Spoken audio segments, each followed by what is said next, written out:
وَقُلْ جَاءَ الْحَقُّ وَزَهَقَ الْبَاطِلُ إِنَّ الْبَاطِلَ كَانَ زَهُوقًا.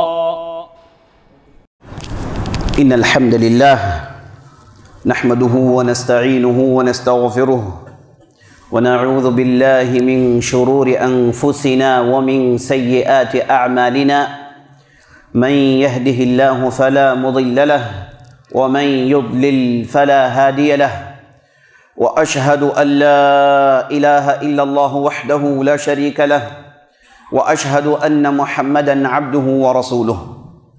يا أيها الذين آمنوا اتقوا الله حق تقاته ولا تموتن إلا وأنتم مسلمون. يا أيها الناس اتقوا ربكم الذي خلقكم من نفس واحدة وخلق منها زوجها وبث منهما رجالا كثيرا ونساء واتقوا الله الذي تساءلون به والأرحام إن الله كان عليكم رقيبا. يا أيها الذين آمنوا اتقوا الله وقولوا قولا سديدا يصلح لكم أعمالكم ويغفر لكم ذنوبكم ومن يطع الله ورسوله فقد فاز فوزا عظيما.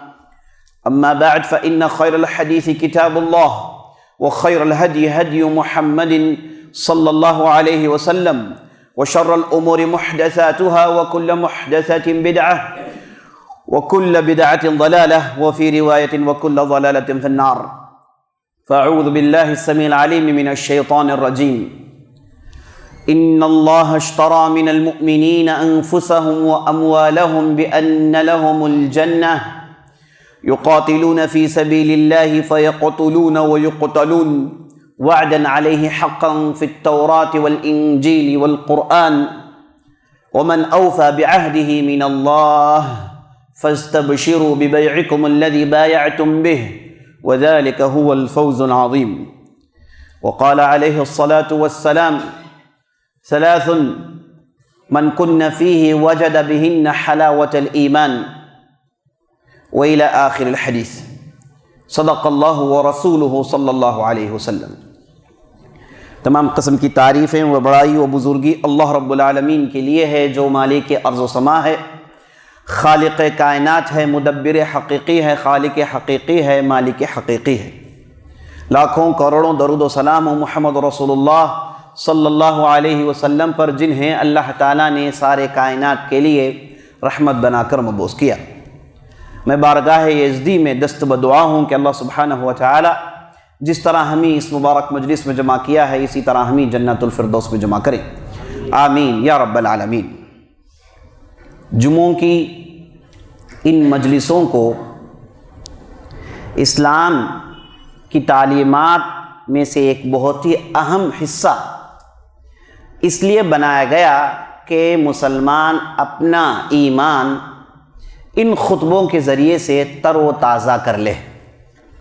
جمعہ کے مجلس اور جمعہ کا خطبہ اور اس کے بعد اس کی نماز، اسے ہر بندے مومن پر نبی صلی اللہ علیہ وسلم نے فرض قرار دیا. آپ جمعے کے دن آئیں صرف نماز پڑھ کے چلے جائیں، یہ اسلام کا مقصد نہیں ہے، بلکہ اس سے پہلے جو خطبہ پیش کیا جاتا ہے اسے بڑے غور و خوض کے ساتھ سنیں تاکہ آدمی کا ایمان درست ہو جائے، ایمان پختہ ہو جائے اور ایک ہفتے کے لیے جتنی اس کی پختگی کی ضرورت ہے وہ یہاں پر مل جائے. یہ اسلام کا مقصد ہے. تو اسی بات کو آگے بڑھاتے ہوئے آج میں آپ کے سامنے ایمان کی تازگی کو لے کر دو تین باتیں آپ کے سامنے عرض کرنے کی کوشش کروں گا. اس بارے میں سب سے پہلے آپ کے سامنے اس حدیث کو پیش کروں گا جسے نبی صلی اللہ علیہ وسلم نے پیش کیا تھا. آپ صلی اللہ علیہ وسلم کی بارگاہ میں ایک صاحب آئے جنہیں نبی صلی اللہ علیہ وسلم نے بلایا تھا. اصل میں ہوا یہ تھا کہ نبی صلی اللہ علیہ وسلم ایک سفر کے دوران ان کے گھر میں اترتے ہیں اور وہ صاحب نے نبی صلی اللہ علیہ وسلم کی مہمان نوازی کی. اور آپ صلی اللہ علیہ وسلم کا طریقہ یہ تھا کہ جس کسی نے بھی مہمان نوازی کی ہو، کسی بھی قسم کی مدد کی ہو تو آپ صلی اللہ علیہ وسلم اس کا نعم البدل دیتے تھے، اس کا بہترین بدلہ دیتے تھے. یہ آپ صلی اللہ علیہ وسلم کی سنت سے ثابت ہے. تو آپ صلی اللہ علیہ وسلم جب وہاں مہمان بن کر رہے تو اس بدوی صحابی سے نبی صلی اللہ علیہ وسلم نے کہا کہ آپ جب بھی مدینہ آئیں تو ہمارے یہاں ضرور تشریف لائیں. تو ہوا یہ کہ چند دنوں کے بعد یہ صاحب آئے آپ صلی اللہ علیہ وسلم کے پاس اور وہاں پر رہے. اور جب وہ جا رہے تھے تو نبی صلی اللہ علیہ وسلم نے اس صاحب سے کہا کہ پوچھو آپ کو کیا چاہیے. یہ اوپن آفر آپ صلی اللہ علیہ وسلم بہت ہی کم لوگوں کو دیتے ہیں. یعنی پوچھو آپ کو جو چاہیے, یعنی آدمی اس میں جو چاہے پوچھ سکتا ہے. اور جس کے پاس پوچھا جا رہا ہے یہ محمد رسول اللہ صلی اللہ علیہ وسلم ہے, اور جن کی دعا رب العالمین رد نہیں کرتا. تو آپ صلی اللہ علیہ وسلم نے کہا اس صاحب سے کہ پوچھو بھائی آپ کیا مانگنا چاہتے ہیں. تو وہ صاحب نے کہا یا رسول اللہ مجھے ایک سواری چاہیے, مجھے پہننے کے لیے کپڑا چاہیے, مجھے کھانے کے لیے سامان چاہیے. تو انہوں نے دنیاوی چیزوں کو پوچھا. عام طور پر جب نبی صلی اللہ علیہ وسلم ایسا آفر دیتے ہیں تو اس کے پیچھے مقصد یہ ہوتا ہے کہ آدمی ایسی چیزوں کو پوچھے جسے اس کی آخرت سنوار دی جائے, جس کا تعلق جنت سے ہو, دنیاوی چیزوں سے نہ ہو. اور نبی صلی اللہ علیہ وسلم دنیا بانٹنے کے لیے نبی نہیں بنائے گئے تھے. تو آپ صلی اللہ علیہ وسلم نے جب وہ صاحب کے مانگ کو سنا بڑے تعجب سے کہا کہ عجزت ان تکون مثل عجوز بنی اسرائیل. نبی صلی اللہ علیہ وسلم نے کہا کہ کیا بھائی تم بنی اسرائیل کی بوڑھی جیسے کیوں نہیں بننا چاہتے ہیں. اتنے میں صحابہ نے پوچھا یا رسول اللہ یہ بنی اسرائیل کی بوڑھی عورت کون ہے. تو نبی صلی اللہ علیہ وسلم نے ایک واقعہ سنایا جس میں ایمان کی تر و تازگی کے پورے سامان ہیں. اور اس چیز کو ہمیں ہمیشہ یاد رکھنا ہے تاکہ ہمارا ایمان مضبوط و تر و تازہ ہو. انسان سے غلطیاں, انسان سے گناہ, انسان سے دوسری غلط چیزیں سرزد اس وقت ہوتی ہیں جب اس کے دل میں ایمان کمزور پڑ جاتا ہے. اس لیے اسلام نے یہ کہا کہ آپ جمعے میں جائیے, دین کی باتیں سنیے, ایمان کو تر و تازہ رکھیے تاکہ آنے والے ایک ہفتے کے دنوں میں آپ حرام سے اپنے آپ کو بچا سکیں اور آخرت کو اپنا مد نظر بنا کر زندگی گزاریں. جب آدمی کے دل میں ایمان کمزور ہو جاتا ہے تو کیسے سوالات پیدا ہوتے ہیں؟ ایسے سوالات پیدا ہوتے ہیں کہ بھائی وہ کرنے میں کیا غلطی ہے, وہ ایک بار سود لینے میں کیا غلطی ہے, ایک بار وہ فلم دیکھنے میں کیا غلطی ہے, ایک بار غلطی کرنے میں کیا غلطی ہے, ایک بار انٹرٹینمنٹ لینے کے لیے میں کیا غلطی ہے. یہ جو سنتے ہیں ہم, جب بھی کہا جاتا ہے کہ بھائی اسلام یہ چیز جائز نہیں تو فوراً جواب ہمیں ملتا ہے کہ بھائی ایک بار کرنے میں کیا غلطی ہے, اس میں کرنے میں کہاں قباحت ہے, کہاں رکاوٹ ہے. آدمی جب معلوم ہو گیا کہ اللہ اور اللہ کے رسول نے حرام قرار دیا ہے, جب یہ پتا چل گیا اللہ اور اللہ کے رسول نے اسے منع کیا ہے, تو بندے مومن کو چاہیے کہ فوراً اسے رک جائے. یہی ایمان کا تقاضا ہے. رکنے کے بجائے ڈھیر سارے سوالات کے انبار کھڑے ہو جاتے ہیں ہمارے معاشرے میں. یعنی آدمی یہ کوشش کرتا ہے کہ ٹھیک ہے بھائی اللہ کے رسول کی نافرمانی ہے لیکن ایک بار کر لیں گے, مجبور ہے نا, یہ دروازہ کھل جائے اس کے طاق میں ہوتا ہے. بعض لوگ کہتے ہیں کہ ٹھیک ہے بھائی سب کچھ ہے لیکن کریں گے ہمارا کام. حالانکہ وہ بھی مسلمان ہیں, وہ بھی نماز پڑھتے ہیں, وہ بھی لا الہ الا اللہ محمد رسول اللہ کہتے ہیں. ہو کیا گیا, کیوں رک نہیں پا رہے ہیں, کیوں اچھائی کے لیے دل تیار نہیں ہے؟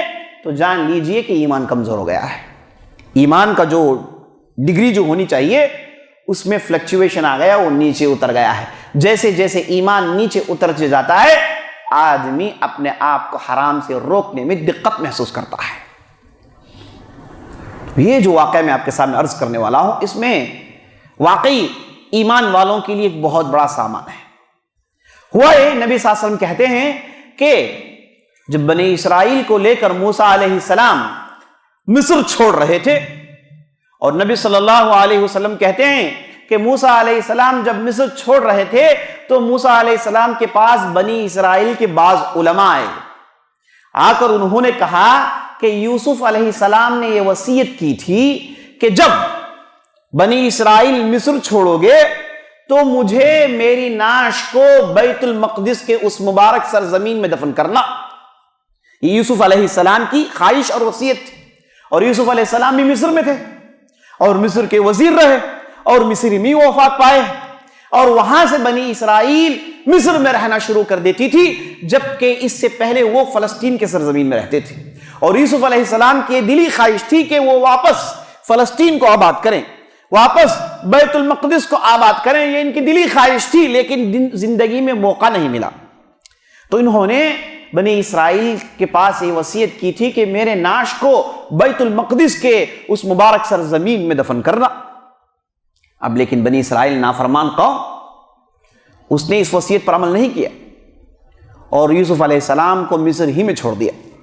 اور جب موسیٰ علیہ السلام بنی اسرائیل کو لے کر جا رہے تھے، مصر چھوڑ رہے تھے، فرعون کے شکنجے سے بچ رہے تھے، تو اس وقت علماء آئے بنی اسرائیل کے اور آ کر انہوں نے کہا کہ یہ ہے واقعہ، یہ ہے وصیت۔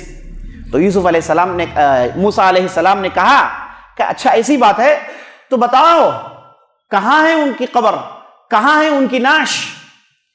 تو علماء نے کہا کہ اس بارے میں ہم کو کوئی پتہ نہیں، کوئی علم نہیں ہے، البتہ ہمیں یہ معلوم ہے کہ ہمارے یہاں ایک بوڑھی عورت رہتی ہے، بوڑھی کھوسٹ عورت، یعنی جس کے پیٹ میں گھن آ گیا، ایک دم بوڑھی عورت، کہتے ہیں کہ اس کے پاس علم ہے۔ تو موسیٰ علیہ السلام نے کہا کہ وہ لے آؤ۔ موسیٰ علیہ السلام سے بنی اسرائیل کہا کہ حکم دیا کہ فوراً اس بوڑھی کو لا لیا جائے۔ بوڑھی پیش کر دی گئی۔ تو موسیٰ علیہ السلام نے کہا اے بوڑھیا جلدی سے بتاؤ کہ نعش کہاں ہے، اے بوڑھیا جلدی سے بتاؤ نعش کہاں ہے۔ بوڑھیا ظاہر سے تو بوڑھیا تھی، لیکن اندر سے جو ایمان نوجوانوں کی طرح تر و تازہ تھا، موسیٰ علیہ السلام نہیں پہچان پائے۔ موسیٰ علیہ السلام نے کہا کہ چلو بتاؤ کہاں ہے وہ نعش۔ بوڑھی عورت نے کہا کہ ایک شرط پر، بوڑھی عورت نے کہا ایک شرط پر۔ موسیٰ علیہ السلام یہ شرط ورط ایسی چیزوں کو ہے نا برداشت نہیں کر سکتے، وہ تو باقاعدہ بنی اسرائیل کو مارتے تھے، ان کی کیا ضرورت تھی کہ موسیٰ علیہ السلام کے سامنے شرط لگائیں، موسیٰ علیہ السلام کو اپنی بات منوائیں۔ یہ موسیٰ علیہ السلام کے ساتھ بنی اسرائیل کا رویہ نہیں ہوتا تھا، بلکہ وہ تو کامتے تھے۔ موسیٰ علیہ السلام ہو تو دور دور کھڑے ہوتے تھے، قریب نہیں آتے تھے، اتنا رعب و دبدبہ تھا ان کا بنی اسرائیل پر۔ تو یہاں پر اس بوڑھی عورت نے کہا کہ ایک شرط ہے، تو لوگوں نے تعجب سے کہا کہ بھائی اتنے زور و شور سے بول رہی ہے۔ تو موسیٰ نے کہا کہ شرط ورط کچھ بھی نہیں، سیدھی سیدھی بتاؤ کہاں ہے نعش۔ بوڑھیا نے کہا کہ نہیں، جب تک آپ میری شرط کو پوری نہیں کرتے میں یہ علم آپ کو نہیں دینے والی ہوں۔ تو موسیٰ نے کہا کہ ٹھیک ہے، کچھ مانگ رہی ہوگی، پوچھا کہ بتاؤ کیا چاہیے۔ تو اس بوڑھی عورت نے کہا کہ میں آپ کے ساتھ جنت میں مل کر رہنا چاہتی ہوں۔ اس بوڑھی عورت نے یہ نہیں کہا کہ مجھے وہاں بیت المقدس میں فلیٹ چاہیے، وہاں پر مجھے عمارتیں چاہیے، وہاں پر مجھے دنیا چاہیے، وہاں پر مجھے بینک بیلنس چاہیے۔ اس عورت نے نہیں کہا، بلکہ یہ عورت تو ایمان کا پہاڑ تھی، دل میں اللہ سے ملاقات کا ذرا برابر بھی شک نہیں تھا، دل میں ایمان بھرا ہوا تھا، قیامت کے دن اللہ کے سامنے کھڑے ہونے کا وہ خوف اس کے دل میں رچ بس گیا تھا، تب جا کر یہ مانگ آ سکتی ہے، ورنہ عام لوگوں کی زبان میں یہ مانگ نہیں آتی۔ اس بوڑھی نے کہا اے موسیٰ میں آپ کے ساتھ جنت میں رہنا چاہتی ہوں۔ موسیٰ علیہ السلام نے کہا کہ کیا کہہ رہی ہو، جنت میں میرے ساتھ؟ تمہاری مانگ پوری نہیں کی جائے گی۔ کہا کہ نہیں، ہم اسے قبولتے نہیں، یہ محمد رسول اللہ نہیں ہے، یہ موسیٰ علیہ السلام۔ محمد رسول اللہ جب کسی نے یہ مانگا تو محمد رسول اللہ نے رد نہیں کیا۔ ایک صحابی تھے جن کا نام تھا ربیعہ الاسلمی، چھوٹے سے صحابی تھے۔ ایک مرتبہ نبی صلی اللہ علیہ وسلم کو سفر میں انہوں نے تہجد کی نماز کے لیے وضو کے پانی کا انتظام کیا۔ آپ صلی اللہ علیہ وسلم اٹھے نماز پڑھنے کے لیے، دیکھا کہ وضو کا پانی تیار ہے، تو آپ صلی اللہ علیہ وسلم نے وضو کیا اور فوراً لوگوں سے پوچھا کہ بھائی یہ کام کرنے والا کون ہے؟ آپ صلی اللہ علیہ وسلم کو ایسے کام کرنے والے بہت پسند ہیں، تو لوگوں نے کہا کہ یہ ربیعہ ہیں جنہوں نے آپ کی خدمت کی ہے۔ تو نبی صلی اللہ علیہ وسلم نے ربیعہ کو بلایا اور پوچھا اے ربیعہ پوچھو جو مانگنا چاہتے ہو۔ اوپن آفر پھر دیا، کہا کہ جو مانگنا چاہتے ہو مانگو۔ نبی صلی اللہ علیہ وسلم چھوٹا سا بچہ ہے، کھانے کے لیے پینے کے لیے یہ مانگے گا، یہ آپ صلی اللہ علیہ وسلم نے شاید سوچ کر آفر دیا ہو۔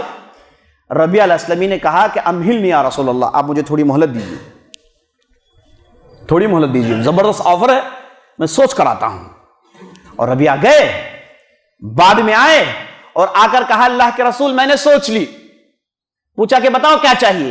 کہا اسألک مرافقتک فی الجنہ، اے اللہ کے رسول میں آپ کے ساتھ جنت میں رہنا چاہتا ہوں۔ نبی صلی اللہ علیہ وسلم نے کہا کیا کہہ رہے ہو؟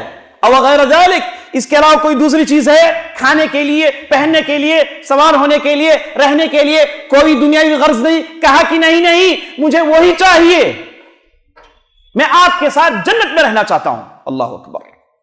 تو نبی صلی اللہ علیہ وسلم نے سمجھ لیا کہ یہ چھوٹا بچہ ہے، لیکن اس سے ضرور بزرگوں سے پوچھا ہوگا، ضرور بڑے لوگوں کا دماغ پیچھے لگا ہوا ہے، جب جا کر ایسی کوالٹی کا جواب آ سکتا ہے۔ تو نبی صلی اللہ علیہ وسلم نے یہ نہیں کہا کہ ربیعہ نہیں دے سکتا میں تمہیں، محمد رسول اللہ ہے، سراپا رحمت ہے، سراپا کرم ہے، رؤوف الرحیم ہے۔ نبی صلی اللہ علیہ وسلم نے کہا کہ ربیعہ اگر تیری یہی مانگ ہے، اگر یہی تیری مانگ ہے، عینی علیہ بکثرت سجود، تو زیادہ سجدے کر کر کے تمہاری یہ مانگ پوری کرنے میں میری مدد کرو۔ کہا کہ نمازیں زیادہ پڑھو، نمازیں زیادہ پڑھو، فرض، نفل، تہجد، ان چیزوں میں زیادہ مصروف رہو تو تمہاری یہ مانگ ہم پوری کریں گے۔ یہ نبی صلی اللہ علیہ وسلم تھے۔ اب یہ موسیٰ تھے، موسیٰ نے کہا کہ کیا پوچھ رہی ہو؟ میرے ساتھ جنت میں، یعنی جو وی آئی پی جتنے بھی فیسلٹیز مجھے ملیں گی وہ تو بھی انجوائے کرنا چاہتی ہے؟ موسیٰ نے کہا کہ نہیں، یہ نہیں ہو سکتا، دوسری کوئی چیز مانگو۔ جب موسیٰ نے رد کر دیا تو اللہ اکبر، آسمان سے وحی آئی اور کہا گیا موسیٰ اعطیہا ما تسأل، اے موسیٰ وہ جو مانگ رہی ہے دے دو۔ اللہ اکبر۔ آسمان سے اس بوڑھی عورت کا ایمان دیکھیے جی ساتھیو، اے کاش ہم بھی ایمان پیدا کر سکتے، یہ یقین کہ اللہ کے سامنے کھڑے ہوں گے اور جواب دینا ہی دینا ہے۔ اللہ اکبر۔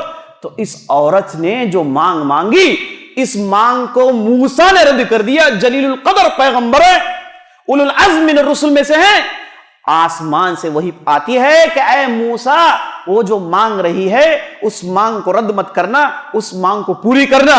تو فوراً موسیٰ نے پھر بڑھیا کو بلایا، کہا کہ اماں تم کون ہو؟ آسمان سے وہی آئی ہے۔ کہا کہ ٹھیک ہے تم جو چاہتے ہو ہم دیں گے، چلو بتاؤ ناش کہاں ہے؟ تو اس کے بعد وہ بوڑھیا بنی اسرائیل کو لے کر گئی اور ایک بڑے تالاب کی طرف اشارہ کیا، کہا کہ اس پانی کو منتقل کرو۔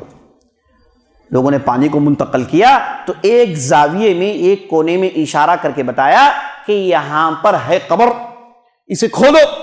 تو پھر وہاں پر قبر کھودی گئی تو یوسف علیہ السلام جن کی قبر کی تدفین پر 400 سال گزر گئے، تر و تازہ باہر نکل آ رہے ہیں، اور بنی اسرائیل اپنے ساتھ یوسف علیہ السلام کو لے کے آگے بڑھتی ہے اور وہاں پر بنی بیت المقدس میں ان کی تدفین عمل میں آتی ہے۔ تو اسی ساتھیوں، اس واقعے سے جو چیز ہمیں معلوم کرنی چاہیے وہ یہ ہے کہ انسان کا مرتبہ اللہ کی نظر میں اس کے ایمان کو لے کر ہے۔ ان اللہ لا ينظر الى صورکم ولا الى اجسامکم ولكن ينظر الى قلوبکم۔ نبی صلی اللہ علیہ وسلم نے ارشاد فرمایا، اللہ سبحانہ و تعالی نہ بندوں کے جسموں کو دیکھتا ہے، نہ بندوں کے چہروں کو دیکھتا ہے، بلکہ اللہ سبحانہ و تعالی بندوں کے دلوں کو دیکھتا ہے کہ اس دل میں کتنا ایمان ہے، اس دل میں کتنا ایمان ہے، کتنا یقین ہے، واپس آنے کا کتنا یقین ہے۔ اس کے برابر بندہ اللہ بندے سے محبت کرتا ہے۔ تو جی ساتھیوں، آج ہم ایمان کی تازگی کے لیے کتنے محتاج ہیں۔ آپ صلی اللہ علیہ وسلم نے ایک حدیث میں ارشاد فرمایا، یعنی آپ صلی اللہ علیہ وسلم نے ایک فارمولا سکھایا یہ چیک کرنے کے لیے کہ بھائی تمہارے دل میں ایمان ہے کہ نہیں ہے۔ نبی صلی اللہ علیہ وسلم نے حدیث میں ارشاد فرمایا، ثلاث من کن فیہ وجد بہن حلاوت الایمان، کہا کہ 3 ایسی چیزیں ہیں جس کسی نے اپنے دل میں اسے دیکھا تو اس نے ایمان کا مزہ چکھ لیا۔ یعنی 3 چیزیں اگر ہو تو دل میں ایمان ہے۔ پہلا کہا ان یحب اللہ ورسولہ، ان یکون اللہ ورسولہ احب الیہ مما سواہما۔ پہلا نقطہ یہ ہے کہ اللہ اور اللہ کے رسول کی محبت سب سے زیادہ ہو۔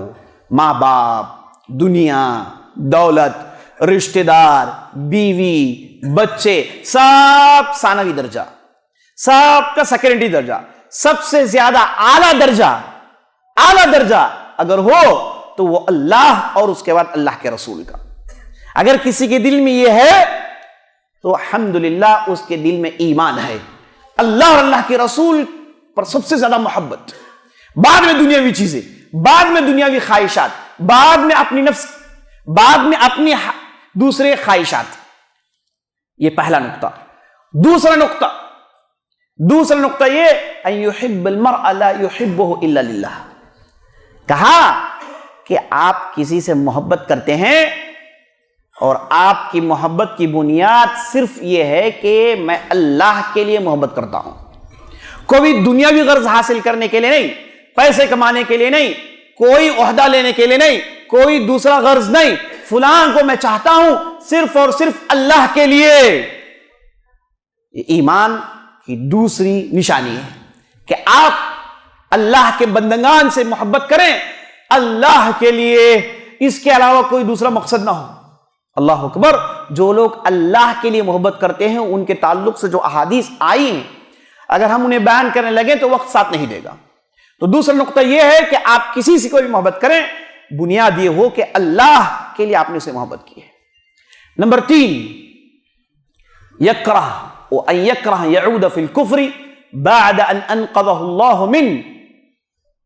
نبی صلی اللہ علیہ وسلم کہتے ہیں کہ ایک آدمی ایمان میں آنے کے بعد کفر کو جانا پسند نہیں کرتا اگرچہ کہ اسے آگ میں ڈال دیا جائے،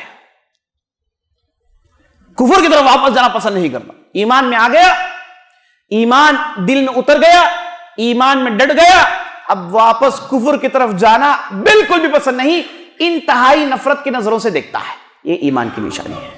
تو نبی صلی اللہ علیہ وسلم نے 3 نقطے بیان کیے۔ پہلا، اللہ اور اللہ کے رسول کی محبت سب سے اوپر۔ نمبر 2، کسی سے بھی محبت کریں اللہ کے لیے محبت کریں۔ اور نمبر 3، کفر، نفاق، فسق و فجور کی طرف لوٹنے سے انتہائی کراہت ہو۔ یہ 3 اگر حالات بندہ اپنے دل میں محسوس کرتا ہے تو جان لیں کہ اس کے دل میں ایمان کی چنگاری ہے، اس کے دل میں ایمان کی چنگاری ہے۔ اور عزیز ساتھیوں، یہ بھی جان لیجئے گا کہ یہ ایمان ہے نا، یہ بڑھتا بھی ہے گھٹتا بھی ہے،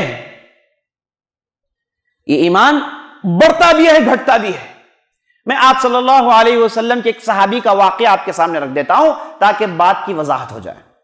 ایک صحابی ہیں جن کا نام حنظلہ رضی اللہ عنہ۔ حنظلہ ایک مشہور صحابی ہیں، بدری صحابی ہیں، احد کے میدان میں یہ شہید کر دیے گئے اور ان کے لیے ٹائٹل، لقب یہ دیا گیا غسیل الملائکہ، انہیں ملائکہ نے نہلایا تھا۔ یہ ابھی شادی کیے تھے، شادی کی صبح ہوئی، فوراً یہ اعلان ہو گیا کہ جو بھی مسلمان ہیں وہ اللہ کے راہ میں نکلیں۔ تو حنظلہ رضی اللہ عنہ کے پاس نہانے کے لیے بھی وقت نہیں تھا، وہ سیدھے مسلمانوں کے لشکر میں داخل ہو گئے اور اللہ کی راہ میں لڑتے ہیں اور اللہ کی راہ میں شہید کر دیے جاتے ہیں۔ اور اس کے بعد جب انہیں دفنایا جاتا ہے تو ان کے جسم سے پانی گر رہا تھا۔ صحابہ نے تعجب سے کہا کہ یہ پانی کہاں سے آ رہا ہے، کیونکہ شہداء کو نہلایا نہیں جاتا، صرف انہیں کفنایا جاتا ہے اور اس کے بعد دفنا دیا جاتا ہے۔ یہاں پر جب ان لوگوں نے پانی دیکھا تو نبی صلی اللہ علیہ وسلم نے کہا کہ انہیں ملائکہ نے غسل دیا ہے، یہ ہیں حنظلہ رضی اللہ عنہ، یہ ان کا مقام ہے۔ ان کے بارے میں آتا ہے کہ ایک مرتبہ یہ اپنے گھر سے نکلتے ہیں اور یہ پکار رہے ہیں، کہہ رہے ہیں کہ نافق حنظلہ، نافق حنظلہ، کہہ رہے ہیں کہ حنظلہ منافق ہو گیا، حنظلہ منافق ہو گیا۔ اور منافق کون ہے؟ منافق وہ ہے جو ظاہری طور پر اسلام کی باتیں کرتا ہے، ظاہری طور پر مسلمان دکھتا ہے، ظاہری طور پر اسلام کی لگاؤ کی باتیں کرتا ہے، لیکن اندر سے اسلام کی تعلیمات سے پریشان، اسلام کی پابندیوں سے نفرت، اسلام سے دور بھاگنے کی خواہش، جس کے دل میں یہ ہو اور ظاہری کچھ اور ہو، اسی کو کہتے ہیں منافق۔ اور منافق کون ہے؟ ان المنافقین فی الدرک الاسفل من النار وَلَن تَجِدَ لَهُمْ نَصِيرًا، منافقین وہ ہیں جو جہنم کے نچلے گڈھے میں ہوں گے، اس کے اوپر مشرکین ہوں گے، کیونکہ یہ اصل میں کافری تھا، ظاہری طور پر لوگوں کو دھوکہ دیا، اندر سے کفر کرتا تھا، تو اس کے لیے جہنم میں اندر عذاب ہوگا۔ تو حنظلہ رضی اللہ عنہ نے کہا کہ میں منافق ہو گیا، اور راستے میں ملاقات ہوئی ابوبکر صدیق رضی اللہ عنہ سے، اور ابوبکر صدیق رضی اللہ عنہ کون؟ ایمان کا پہاڑ، اللہ اکبر۔ ابوبکر صدیق رضی اللہ عنہ یہ ایمان کا ایک زبردست نمونہ تھے، اللہ اکبر۔ تو ان سے ملاقات ہوئی، ابوبکر صدیق نے کہا کہ تم کیا کہہ رہے ہو؟ کیا کہہ رہے ہو؟ حنظلہ منافق ہو گیا، حنظلہ منافق ہو گیا، ہم تو تمہیں بدر کے میدان میں دیکھے ہیں، تم کوئی معاملہ آدمی نہیں ہو۔ تو حنظلہ نے کہا کہ اے ابوبکر صدیق رضی اللہ عنہ، معاملہ وہ نہیں ہے، معاملہ یہ ہے کہ میں جب نبی صلی اللہ علیہ وسلم کی مجلس میں بیٹھتا ہوں، مجلس میں رہتا ہوں، تو مجھے قیامت کے مناظر نظر آتے ہیں، میں جنت کو دیکھتا ہوں، جہنم کو دیکھتا ہوں، ان چیزوں کو گویا کہ میرے سامنے انہیں ہوتے ہوئے دیکھ رہا ہوں، ایسا میرا ایمان ہوتا ہے۔ لیکن جب میں واپس اپنے اہل و عیال کی طرف رجوع کرتا ہوں، اپنے لوگوں کے ساتھ بیٹھتا ہوں، تجارت میں مصروف ہو جاتا ہوں، دوسرے کاموں میں لگ جاتا ہوں، یہ جو دیکھنے کی کیفیت ہوتی تھی، قیامت کے واقع دیکھنے کی جو کیفیت ہوتی تھی، جنت اور جہنم کے واقعات کو دیکھنے کی جو کیفیت اور دل کی جو حالت ہوتی تھی، یہ حالت نہیں ہوتی، اور بالکل میں دنیاوی فرد بن کر ہو جاتا ہوں، یہ کیفیت میری ختم ہو جاتی ہے۔ نہیں، بتانا یہ چاہ رہے ہیں کہ وہ لیول کا ایمان میرا رہتا نہیں، میں تو دنیاوی کاموں میں لگنے کے ساتھ ساتھ دنیاوی ایک فرد بن جاتا ہوں۔ تو ابوبکر صدیق نے جب اس بات کو سنا تو ابوبکر صدیق نے کہا کہ حنظلہ یہ تمہارا معاملہ نہیں، یہ معاملہ میرے ساتھ بھی ہوتا ہے، میرے ساتھ بھی ہوتا ہے کہ مجلس میں الگ اور مجلس کے باہر جاؤں تو الگ۔ تو دونوں نے کہا کہ چلیں محمد رسول اللہ صلی اللہ علیہ وسلم سے پوچھتے ہیں۔ دونوں آپ صلی اللہ علیہ وسلم کے پاس آتے ہیں، اور آپ صلی اللہ علیہ وسلم نے ان کی ان باتوں کو سنا، بتایا کہ مجلس میں میرا ایمان اس درجے کو پہنچا ہوا ہوتا ہے، اور جب میں واپس جاتا ہوں میرا ایمان بالکل ختم ہو جاتا ہے، میں دنیاوی فرد بن جاتا ہوں۔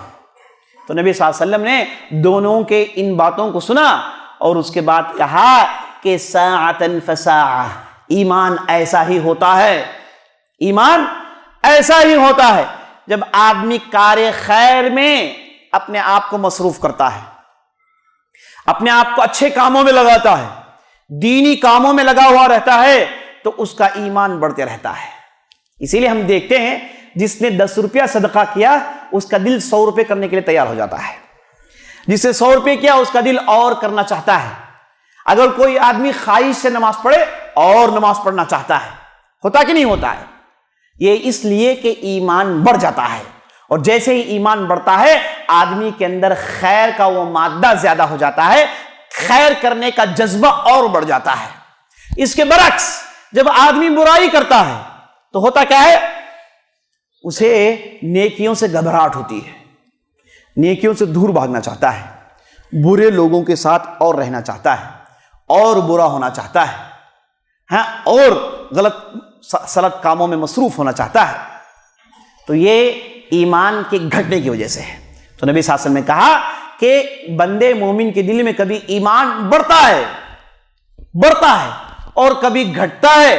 اب مصیبت یہ ہے کہ کبھی گھٹتا ہے تو گھٹتے گھٹتے زیرو کے لیول کو پہنچ جاتا ہے، کبھی کبھار گھٹتے گھٹتے آدمی کے دل سے مکمل باہر نکل جاتا ہے، بالکل نہ اسلام کی پابندی، نہ اللہ کے رسول کا کوئی لحاظ، بالکل سراپا پورے دین سے باہر ہو جاتا ہے۔ ایسے ہم نے کتنے نمونے دیکھے ہیں اور دیکھے جاتے ہیں۔ تو بندے مومن کی کوشش یہ ہونی چاہیے کہ وہ ایمان کو بڑھا کر رکھیں، دینی مجلسوں میں آئیں، کار خیر میں مصروف ہوں، نماز کی پابندی کریں۔ یہ پنجگانے نماز اس لیے ہے اسلام میں، ہفتے میں ایک مرتبہ جمعہ کی نماز کس لیے رکھی گئی ہے؟ آپ کو حج زندگی میں ایک مرتبہ فرض کس لیے ہے؟ روزے رمضان کے فرض کس لیے ہیں؟ یہ سب اس لیے کہ آپ کا ایمان بڑھتا رہے، آپ کا ایمان بڑھتا رہے۔ اگر یہ نہ ہو تو آپ تصور کریں کہ ہمارے ایمان کا عالم کیا ہوگا۔ جیسے آپ دیکھتے ہیں عیسائیوں کے پاس، جیسے آپ دیکھتے ہیں یہودیوں کے پاس، جیسے آپ دیکھتے ہیں دوسرے مذہب کے لوگوں کے پاس، ان کے پاس تو مذہب ایک کھیل کا نام ہے، ان کے پاس تو دین ایک مذاق ہے، سال میں ایک مرتبہ، مہینے میں ایک مرتبہ کچھ ٹریڈیشنز کر لیں اور اس کے بعد سمجھتے ہیں کہ ہم نے دین کا حق ادا کر دیا۔ یہ اللہ کی بہت بڑی نعمت ہے، اللہ نے 5 فرضوں کو رکھا تاکہ بندے مومن کے دل میں ایمان محفوظ ہو۔ تو یہ جتنے بھی اعمال ہیں وہ ہمارے ایمان کو بڑھاتے رہتے ہیں۔ جب آپ ان اعمال کو کرتے رہیں گے دل میں ایمان تر و تازہ رہے گا، اور جب دل میں ایمان تر و تازہ رہتا ہے تو ہوتا کیا ہے؟ ہوتا یہ ہے کہ یہ آدمی جنتی بن جاتا ہے۔ جنت کے اندر جانے کے لیے بیسک ایلیجبلٹی یہ ہے کہ اس کے دل میں ایمان ہو، چاہے وہ اس کے دعوے بڑے ہوں۔ دل میں کیا ہے؟ دل میں کیا ایک رائے کے دانے کے برابر بھی ایمان ہے؟ اگر ہے تو ایک دن جہنم سے نکال کر جنت میں ڈال دیا جائے گا۔ جنت میں جانے کے لیے کم از کم دل میں اللہ اور اللہ کے رسول پر یقین ہو، قیامت کے دن کھڑے ہونے کا یقین ہو، یہ اس کے لیے زندگی گزاریں، یہ ہے ایمان۔ اگر یہ رائے کے دانے کے برابر بھی ہو تو یہ آدمی جنت میں جا سکتا ہے۔ اگر نہیں ہو، چاہے اس کے القاب جتنے بھی ہوں، چاہے اس کے بڑے بڑے نام ہوں، چاہے اس نے مسلمان معاشرے میں اپنے آپ کو مسلمان کہا ہو، ہزاروں کے حج کیے ہوں، ہزاروں کی نمازیں پڑھے ہوں، سب بیکار ہیں۔ وَقَدِمْنَا إِلَى مَا عَمِلُوا مِنْ عَمَلٍ فَجَعَلْنَاهُ هَبَاءً مَنْثُورًا ہے کافروں کے تعلق سے کہ ان کے جتنے بھی اچھے اعمال ہیں قیامت کے دن لا کر انہیں پھونک مار کے اڑا دیا جائے گا، کوئی اہمیت نہیں اس کی، کیونکہ ایمان شرط ہے اچھے اعمال قبول ہونے کے لیے۔ یہ چند باتیں تھیں جو میں آپ کے ساتھ اس مبارک مجلس میں شیئر کر رہا تھا۔ اللہ سے دعا کرتا ہوں ہم نے جو بھی کہا جو بھی سنا اس کے مطابق عمل کرنے کی توفیق بخشے۔ سبحان ربک رب العزۃ عما یصفون وسلام علی المرسلین والحمد للہ رب العالمین۔